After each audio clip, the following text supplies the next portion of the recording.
વચનનો મલક. છેવટે સમય આવી પીગો કે ઇઝરાયેલીઓ વચનના મલક કનાનમાં ઘર કરે. યહોશુઆએ યરીખો નગર કે જે મજબૂત બાંધાની ડેલીઓ વાડાબંધ હતું, એમાં 2 જાસૂસો મોકલા. નગરમાં રાહાબ નામની એક વેશ્યા રહેતી હતી. એણે જાસૂસોને છુપાવવામાં અને એ પછી એમને ભગાવવામાં સહાય કરી. એણે એમ કર્યું કારણ કે એ ઈશ્વર પર ભરોસો કરતી હતી. તેમણે રાહાબ અને તેના કુટુંબને જ્યારે તેઓ યરીખોનો નાશ કરે ત્યારે બચાવવાનો કોલ આપ્યો. ઇઝરાયેલીઓએ વચનના મલકમાં ગરવા માટે યર્દન નદીને ઓળંગવાની હતી. ઈશ્વરે યહોશુઆને કીધું, સંત પુરોહિતોને પહેલા નીકળવા દો. જ્યારે સંત પુરોહિતોએ પોતાના પગલા યર્દન નદીમાં પાળ્યા કે દક્ષિણ બાજુનું પાણી વહેણ બંધ થઈ ગયું, અને એટલે ઇઝરાયેલીઓ નદીની બીજી બાજુએ સૂકી જમીન ઉપર પૂગ્યા. યર્દન નદી પાર કરી એટલે ઈશ્વરે યહોશુઆને કીધું કેવી રીતે યરીખો નગર પર જોરદાર હલ્લો કરવો, અને લોકોએ ઈશ્વરના આદેશોની આણ સ્વીકારી. જેમ ઈશ્વરે એમને કોઠાસૂઝની સમજ દીધી હતી, એમ દળો અને સંત પુરોહિતો યરીખો નગરની ફરતે એક દાડામાં 6 વાર એમ 6 દાડાઓ સુધી ફર્યા. એટલે 7મા દાડે ઇઝરાયેલીઓએ નગર ફરતે 7 વાર ફેરફદુડી ફર્યા. જ્યારે તેઓ નગરનો છેલ્લો ફેરો ફરી રહ્યા હતા ત્યારે જ્યારે સંત પુરોહિતોએ રણશીંગડામાં સૂરો ફૂંક્યા અને સિપાહીઓએ મોટા અવાજે બૂમોની ગર્જનાઓ કરી, એટલે યરીખોનો કોટ તૂટી પડ્યો. ઇઝરાયેલીઓએ ઈશ્વરે જેવા આદેશો કર્યા હતા એમ નગરમાંના હંધાયનો સમૂળગો નાશ થયો. એમણે રાહાબ અને એના કુટુંબને છોડી દીધું, જે કુટુંબ ઇઝરાયેલનો ભાગ ગણાયું.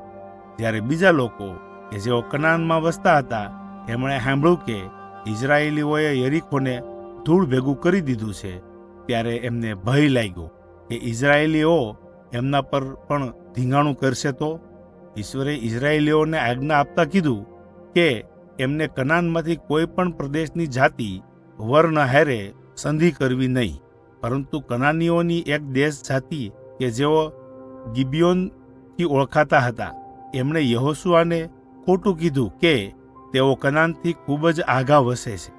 એમણે યહોશુઆને સંધિ કરી સંબંધ બાંધવા નોતર્યા.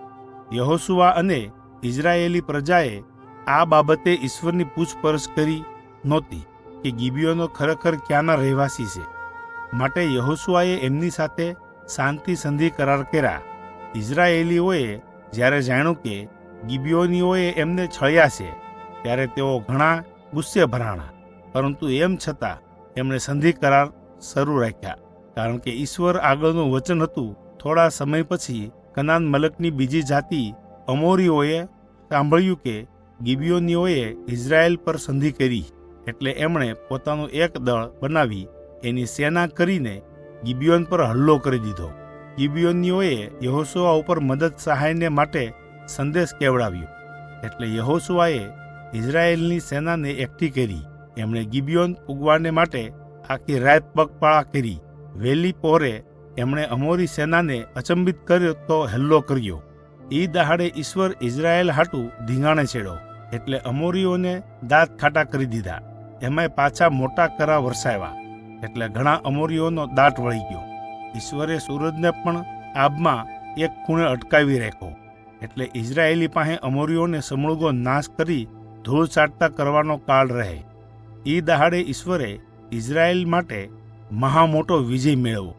ઈશ્વરે તે સેનાને પરાજય દીધા પછી કનાનની બીજી જાતિઓ પણ એકઠી થવા લાગી, ને તેઓ એકઠા થઈ ઇઝરાયેલ ઉપર હુમલો કરવા લાગી.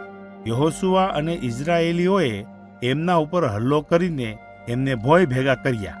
આ યુદ્ધ પછી ઈશ્વરે ઇઝરાયેલના હંધાય કુળોને વચનના મલકમાં પોતપોતાનો હિસ્સો વહેંચી આપ્યો. એ પછી ઈશ્વરે ઇઝરાયેલની હદોમાં શાંતિ સ્થાપી. યહોશુઆ વયોવૃદ્ધ થયો, એટલે એણે ઇઝરાયેલના હંધાય લોકોને ભેગા કર્યા.